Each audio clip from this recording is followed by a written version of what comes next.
What's going on? Dylan Conrad, DC Fitness. Today I'm going to talk to you guys about Rebel Wilson's 77-pound weight loss. She's kept off for a year. Before I do that, if you're watching this on YouTube, like, subscribe, comment, all helps the algorithm. If you're listening to this on Spotify, iTunes, same thing. Please, please, please. Goal is to help more people like you.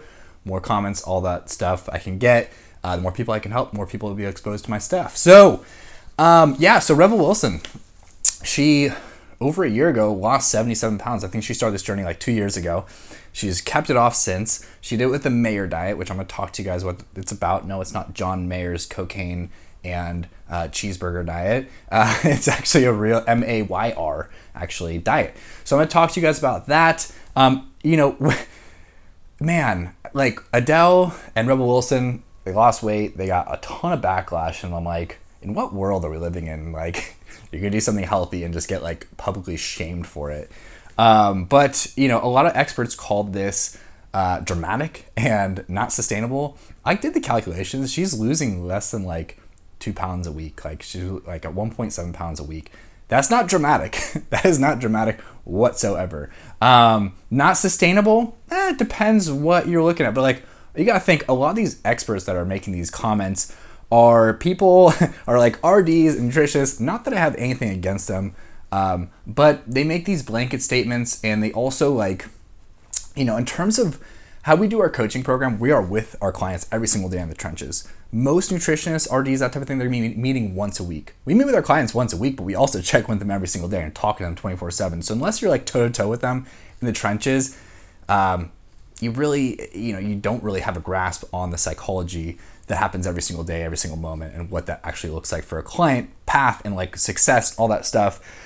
And I'm gonna finish my rant there because I have a lot more to say about that subject. But I am for anyone and everyone that we're all trying to do the same thing. We're all trying to help people. I just think my way of doing it's better. So anyway, so what the Mayer diet is, it seems to start with like either a fast or a detox. Am I anti-fast or detox? No, not really. I mean, I think if the purpose behind it is sound, I think if you're fasting to really get back in touch with your hunger cues and like really understand what it feels like to physically be hungry, because the human body can survive for 30 days without food. So like, I think it's good. If you're doing it with that, kind of going with that purpose. Detoxes, depending on how you're doing it, I think can also do the same thing, in terms of like knowing what psychological hunger versus physiological hunger look like. I think those can be very powerful.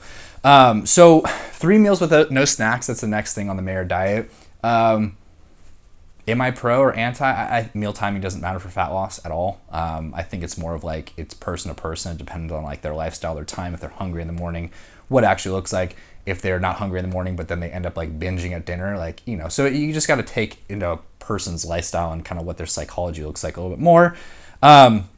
And then dinner's the smallest meal, breakfast is the largest one. I mean, that's just kind of a way to control calories and intake throughout the day. They focus on chewing more thoroughly and longer. I think that's great. I think intuitive eating styles and just be more mindful while you eat, the longer you can space it out, because it takes the stomach 15 minutes to send the brain the signal that it's full. So I think like the longer you can take during the meal, the better, right?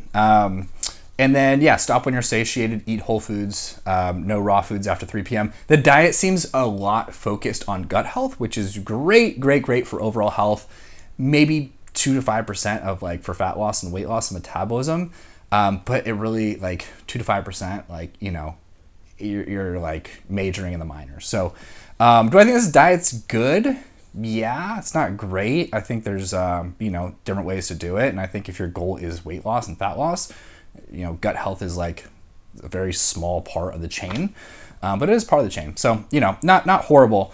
And so like, is this sustainable and how does she keep it off? I can tell you from experience that, having worked with a lot of clients and a lot of them being very, well off financially, it does allow you to get a lot more creative in terms of like your help that you're getting. I can say that if you have a private chef and you have someone communicating with the private chef on like what they're going to be eating, and then they just have to eat it, it's pretty easy. And a lot of these celebrities do have that, or someone that's following them around. They have an assistant that's like logging their food for them or stuff like that. It gets really, really easy because you don't have to do the hard work. which is why most people fall off. But I mean, like, I'm not trying to discredit Rebel Wilson. I think it's freaking awesome. Obviously, you do have to be committed to work out and eat, you know, especially because she's coming from a place where not a lot of you guys might be coming from, especially my mom's out there with the broken metabolisms that aren't eating enough. But she came to a place where she was like comfort eating, stress eating, you know, overeating basically a lot, right? So she was in a calorie surplus. She needed to dial down her calories to lose the body fat. Usually my moms are not eating enough and they need to eat more to get there. Either way, you do need to eventually eat more and go through our metabolic priming phase. That's going to raise their metabolism.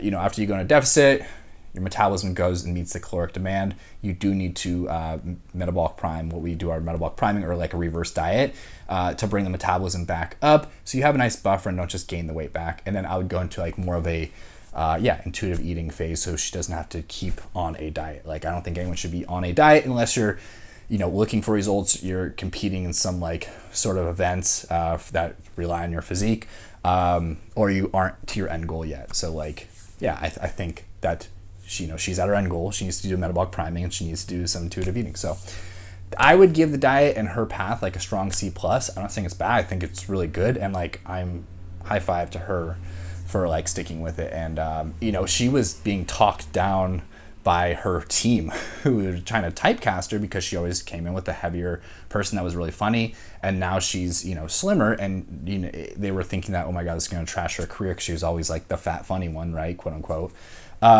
So good on her for like going against that. And also she was getting ripped apart by like the woke anti-dieters, which I made a whole thing about. Like, I get it, but like I don't at the same time.